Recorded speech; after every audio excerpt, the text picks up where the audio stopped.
love now and Did you fall in love last night? I love her. Love was stronger than anything. For the love. Love. And I love you more than anything. There's still love. Love. From the New York Times, I'm Anna Martin. This is Modern Love. Every week, we bring you stories about love, lust, heartbreak, and all the messiness of relationships. And I don't know what can be messier than gossip. Maybe you were raised to believe it was morally or spiritually wrong to gossip. Maybe you're okay with it, as long as it's not about you. Or maybe you love it. Harmless gossip can be a way to make friends, to keep your group chat going. Good gossip makes you want to lean in. For example, I still remember being told that the hottest guy from my high school started speaking in an Australian accent the second he got to college. My high school was in Maryland. I have no idea if this guy's family was from Australia or if he'd gone on a very meaningful trip to Australia. Who knows? Very nice guy. But I am told that the second this guy got to college, he basically started speaking like the crocodile hunter. This is a piece of gossip that my friends and I return to time and time again. It's just delightful. Also, apparently, this guy was very good at the accent, which is very impressive. Now, no one, I would say, understands the thrill of good gossip quite like our guest today, Kelsey McKinney. Until recently, McKinney hosted a hit podcast from Defector Media called Normal Gossip, where she told juicy, anonymous, secondhand stories in every episode. Her guests would laugh and chime in along with her. It was so much fun. And this month, she published a book called You Didn't Hear This From Me, mostly true notes on gossip. Today on the show, Kelsey McKinney talks about some of the joys, and yes, okay, some of the problems that gossip has brought into her life. And she reads a Modern Love essay about a woman who used gossip very strategically to help her decide how to respond to a marriage proposal. Stay with us.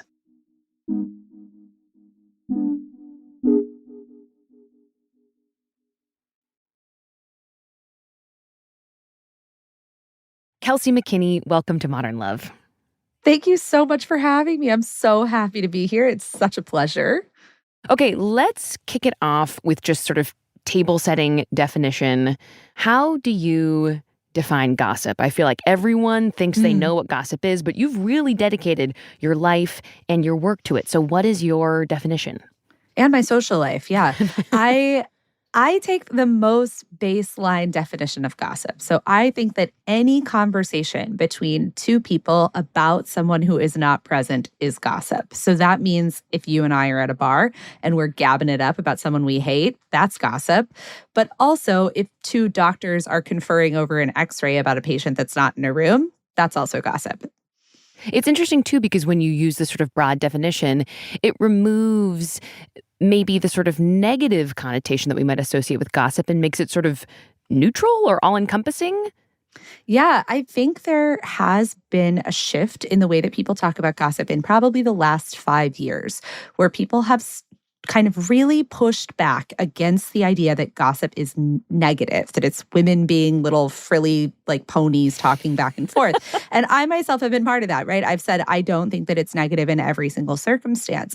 And pendulums of popular opinion swing, right? So we are currently at a point where people have been saying that gossip is quote unquote good or a moral good for so long that it's starting to swing back. People are starting to kind of buck against that. And I think that that's a little simplistic. What do you feel like gossiping has done for your relationships with other people? I think, this isn't just me talking, right? Anthropologists have proven this. Sociologists have proven that by sharing information with people, you create bonds with them. In saying, I have a piece of information that you might want, there's something fundamental about that, right? If you and I lived in a community where someone was dangerous, whether that's a workplace or a tribal system or anything, and I come to you and say, hey, this person I think is really dangerous, and here's where I heard this information from, that's me sharing information with you that could protect you. And so we know that it creates bonds. In your new book, You Didn't Hear This From Me, you talk about loving gossip from a very young age. Can you tell me a bit about who young Kelsey was around the time you discovered the joys of gossip? Sure. Yeah. I mean, I've always been a yapper, right? Like my mom used to joke that I could talk to a tree, which is like probably true, right? I love to gab. And if you are a person who talks a lot, the easiest thing to talk about is other people, right? And I always loved doing it. And I think for me, there was partly like an interest in humanity that spurred from, right? I wanted to know why people did the things that they did and why they behaved the way that they behaved. And so I wanted to ask other people why they thought someone did this. And that is gossip. But I was also raised extremely evangelical. And the evangelical church is very clear in its stance on gossip. And it is that gossip is a sin, black and white, the same as adultery is, right? And so I was kind of taught, you can't be doing this. You have to stop. I wrote Bible verses on my mirror. I tried to remind myself constantly, right? I would like write notes to myself, like in my planner, not to do things. And the thing is, none of those things ever worked at all.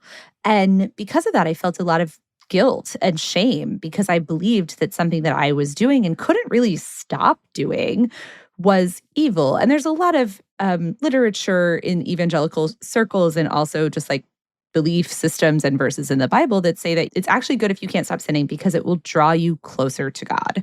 And in some ways, I believed that, right? I believed that it was the metaphorical thorn in my side, that gossip was the thing that would constantly remind me that I was flawed in this way. And I guess for a while, it was really effective. Do you have like a specific memory of gossiping that you remember as like a moment where your views on it started to change? One of the most vivid memories I have about gossiping, I write about early in the book, and it's about being a teenager and being at a lock-in, which is in the Christian culture when you go to a church and they lock you in so that you can have a sleepover with people who may or may not be your friends. It's supposed to be fun. It's supposed to be fun. And I went to one of these in high school, and someone got news from outside the church that a girl in the high school had died, not someone who I was friends with, not someone who was in our church community, just a friend, truly a friend of a friend. And so I was trying to figure out what happened, right? I had heard this vague rumor about it. My friends were upset. I was asking around. And this woman came up and was like, you girls need to stop gossiping. You need to stop talking about this. And it made me feel kind of crazy because I was like, well, I don't think of as gossip, right? Talking about someone's crush, that's for sure gossip. But trying to help your friend who's hurt feels like something different. It was this really stark dichotomy of being told, right, don't gossip about something that I thought was a form of care. And then being told, well, the answer here is to pray about it. And then listening to girls in a circle praying and realizing like I was learning information from their prayer requests, right? Because I didn't know who had died yet. And then suddenly people are praying and saying her name. And I'm like, wait a second, this also seems like gossip, right? Like if me gossiping to create care is just that sharing of information, then also someone praying to God in front of me is a form of gossiping, right? And so it kind of created this spiral that I think it took me years to really kind of grapple with and figure out. But it was just a moment of, there's always a moment where the scales fall from your eyes. Do you have a philosophy about what makes the difference between like harmless gossip and harmful gossip? Like, is there a clear line to you between good and bad, or is it more complicated than that? I think it is really complicated. I think often you know it in your body. Like, if you are intentionally deploying something that could hurt someone. I will also say I make a really sharp divide in my mind between gossip and libel and slander, right? There is a difference in telling someone something that you think is true and have reason to believe is true, and spreading a rumor that you know is sketchy, right? That came from 8 degrees away and you aren't sure whether it's true or not, and it's just salacious. And I think when you're doing that, you are in a really dangerous position of hurting people, and you should try very hard not to. Okay, so Kelsey, the modern love essay you're going to read is honestly the kind of story I could have heard on your podcast, Normal Gossip. There are luxurious vacations. There's a whirlwind romance. There are other women. I can't wait to dig into this with you. Great. After the break.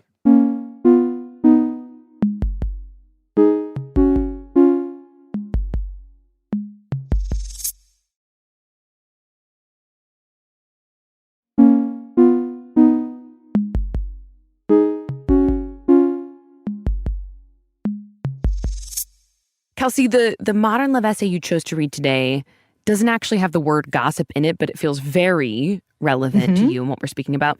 Can you share, without giving too much away, what drew you to this piece? Sure. So I often say that part of the reason I became a reporter is that I realized that there was an excuse to ask people questions. It's a professional reason to be nosy.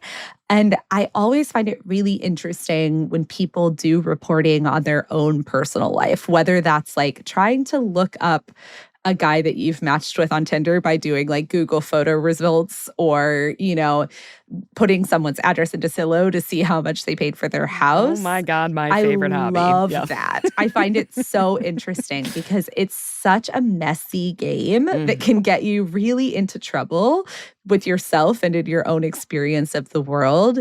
And it also is your life. Right? So on some level, it is protective to try and figure out what exactly you're doing in certain situations. So that's why I like the stories. I think she is reporting on her own life in it.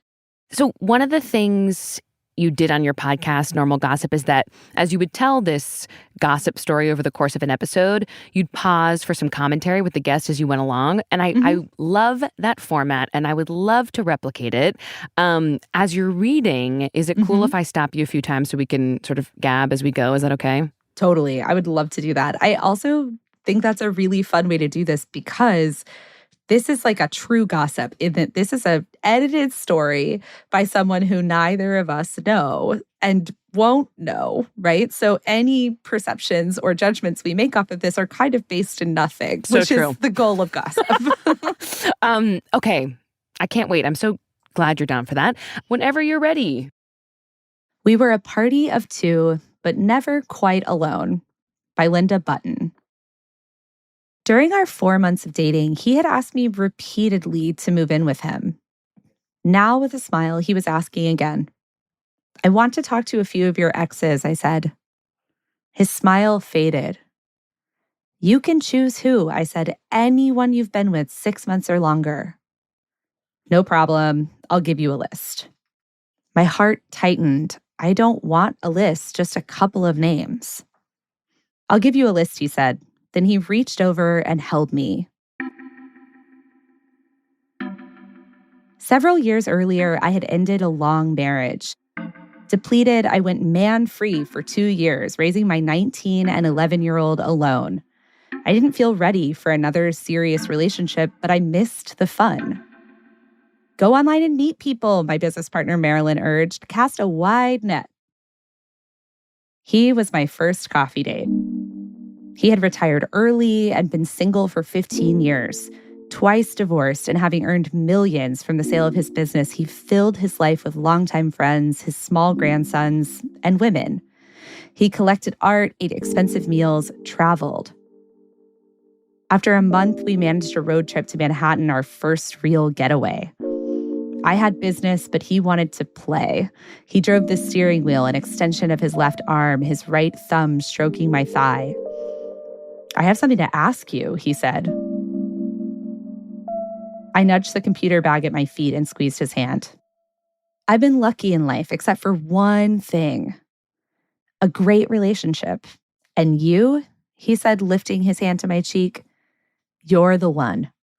But if you don't think so, we can call it off. Do you know what I'm asking? I pretended to open the car door. You're either kicking me out or proposing. I'm asking you to marry me, he said. For a moment, he looked like a small boy, unsure and hopeful. I blushed deeply to be so wanted. Thank you, but I don't know. Can I talk about it to my friends? He beamed. Of course, and I want to meet your parents. Okay, hang on. I'm going to jump in here and ask you, at this point in the story, if you have thoughts on this scenario. A month into dating, Linda gets a marry me or it's over ultimatum. Like, if you were in Linda's shoes, what would you be weighing in this moment? I would feel nuts, I think. Okay, yeah, right. There's something, there's a lot of words that get thrown around for this now, right? Like, we call it love bombing most commonly, this kind of like pure affection that is blazing hot. And I think it's hard because it's so nice to be wanted, right? Everybody wants to feel that way, like you're the only one and the only thing that could work. And I think there are cases where people meet and it's just kind of hot and bright and it works. And so that's a really complicated situation to be in because you've failed once. Yeah. You know to have skepticism about your life and about love. And yet, it could also be really nice to simply be married to a really, really rich guy who seems to have a lot of fun. Yeah, we have language for this now. And love bombing, you're hitting it because it feels so good. And at the same time, folks are so wary of it. And I feel like Linda is exhibiting both of those signs where she's blushing. It feels great. They're going on this trip. And she's also like, hang on, there's a little bit of an alarm bell going off in my head. Yeah, what's so complicated about love bombing is it love bombing or are you just in love? I know. Right? Like, it's not love bombing if you mean it and it's not manipulative, right? Like, it requires something kind of dark for it to be love bombing. That's a whole spin-off episode. Is it love bombing or is it love? Sorry. We don't even have time to get into that, Kelsey. So why don't you keep reading the essay from that point? Okay. He gave me a key to his house and put his credit card in my name. He drew hearts with our initials in the steamed up mirror. He put my photo next to one of his daughter and her family. On his birthday, he gave a party and invited everyone to meet me. Wow, said my son's friend when he stepped into the foyer. Someone might think you're a gold digger. I felt like a gold digger, even though I had no interest in credit cards, was embarrassed by the $500 dinners, and couldn't imagine a life of travel and indulgence.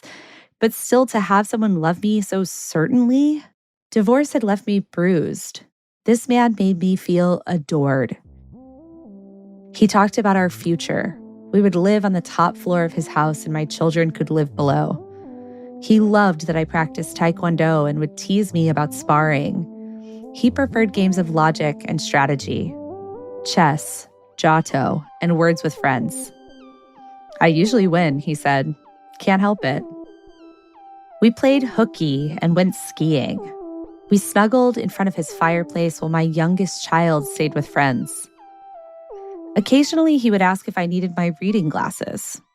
I don't wear them. Or recall the time we played in his copper tub.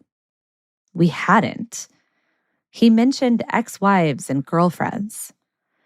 Once, while cooking, he talked about how little he bothered with security and how a woman once hid her PIN from him at the bank machine. He shook his head. I mean, we had just been intimate and I dropped my chopping knife, reached up and turned his head toward me. I'm really not interested. He apologized and said, I have nothing to hide. I believe in being honest and I am strictly monogamous. Then he stopped talking about other women completely. All right. I'm also bumping in again because I want your thoughts. When you're dating as an adult who has, in Linda's case, sort of decades of history and past relationships, is it necessarily a concern, do you think, for that history to come up? Like, is someone else's past something we have to be prepared to deal with at some point? Oh, I think it can be, right? Like, I see the boundaries she's setting as saying, I don't want to hear about the specific sexual acts that you did with someone who's not me, which I think is a fair boundary in a moment to have. Like, that is not really going to be necessary to your future with someone unless there's like something specific. But I do think, like, if you are dating someone and you want to remain intimate with them, you have to be willing to know them. And that includes knowing the person they were before you. That can be so hard, though. Him bringing up the copper tub, though, that would really irk me when it's like, we didn't do that. I would love to be in a copper tub. That does sound like, nice. So you're a fan of this guy. No, I'm a fan of copper tubs. I assume I've never been in one. But I think you're right. There's like a jealousy aspect there the question is hard because it's like, how much of jealousy is an acceptable amount of jealousy? And there's an answer to that, but the answer is different in every relationship. Right. Keep going, Kelsey. I struggled with my jealousy. Really, what was my problem? I had poked my head out of a relationship cocoon after 30 years to see that life was no longer a freshly paved road. We all had acquired potholes and patches, but the ghosts of his exes followed me. At his pied-à-terre in Manhattan when the doorman wheeled our luggage into the room, smirking. At the sushi restaurant when the maitre d' welcomed me back, then smoothly caught himself. And at dinner with his high school buddies when one leaned across the table and said to me with a wink, "He's had a lot of girlfriends. A lot." We traveled to Paris, Florence, and Rome. He bought me a supple leather jacket and a necklace that bathed my face in light.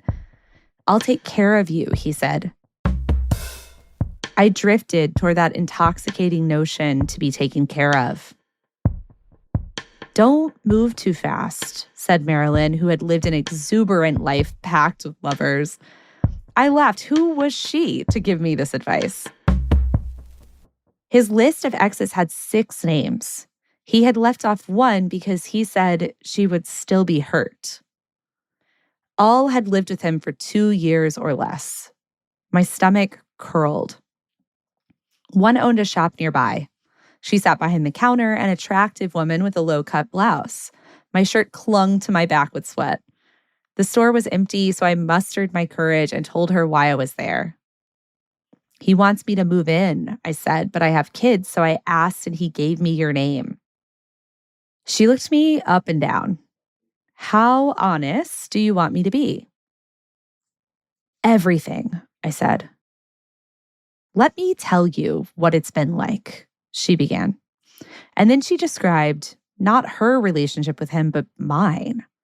The "I love you after 2 weeks," the hearts drawn in the steamed mirror, the party in my honor, the dinner with his high school friends, the trips to New York and Paris, the gifts of jewelry and scarves.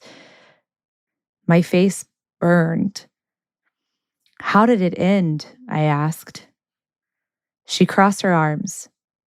"We were lying on a beach when he turned to me and said, 'This is heaven.' And it was. Then we drove home, and as we unpacked, he said, 'It's over.'" Emails from the other women rolled in, saying things like, "He treated me to a whirlwind romance, then said it wasn't enough." And "We had lots of fun and adventures together. I was a little surprised when it ended, to be honest." The women seemed kind, smart, funny, and attractive. I was no more special than any of them. I texted him, "Heard from your exes, need to talk." All right, last time I'm butting in. What would be going through your head at this point if you were her? Would you be glad to have this kind of info? Would you wish you'd never asked?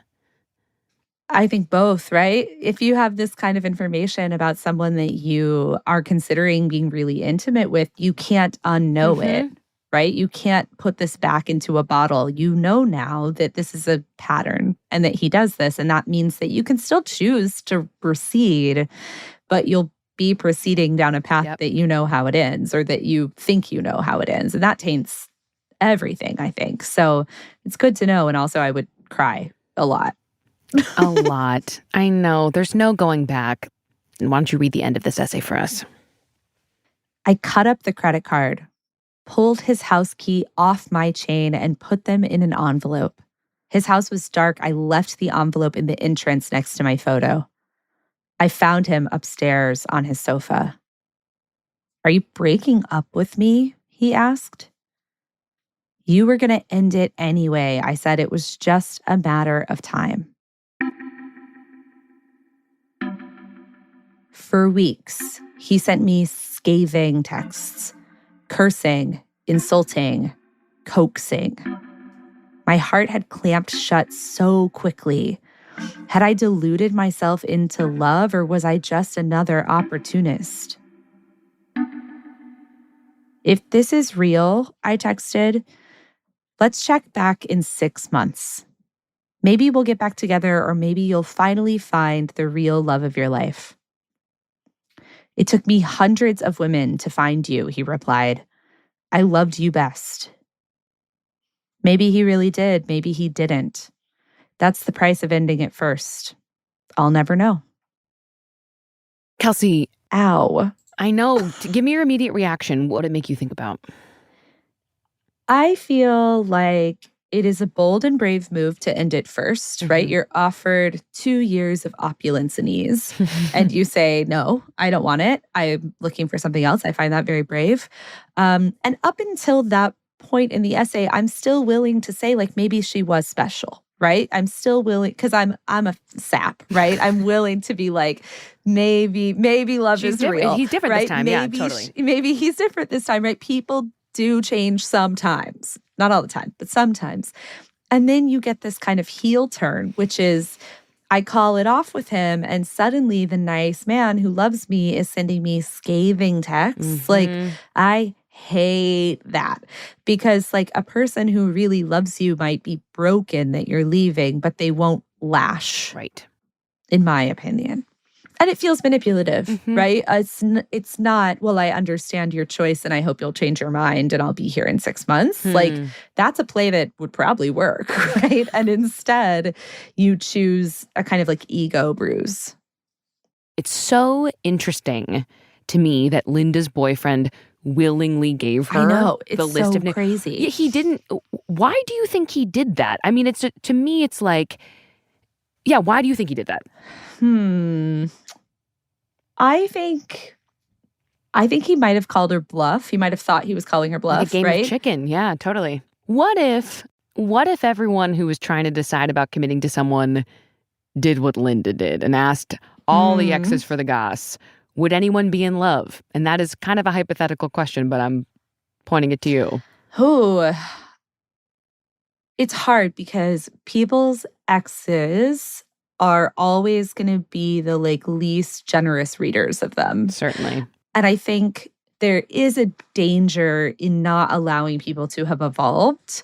What's interesting about asking other people for their experiences is like some people really are very different with lots of different people. And it's like, well, you don't know if they were just a bad match or not. Right. Like, that's the complicated thing about trying to find someone to love is like you can't save yourself from pain.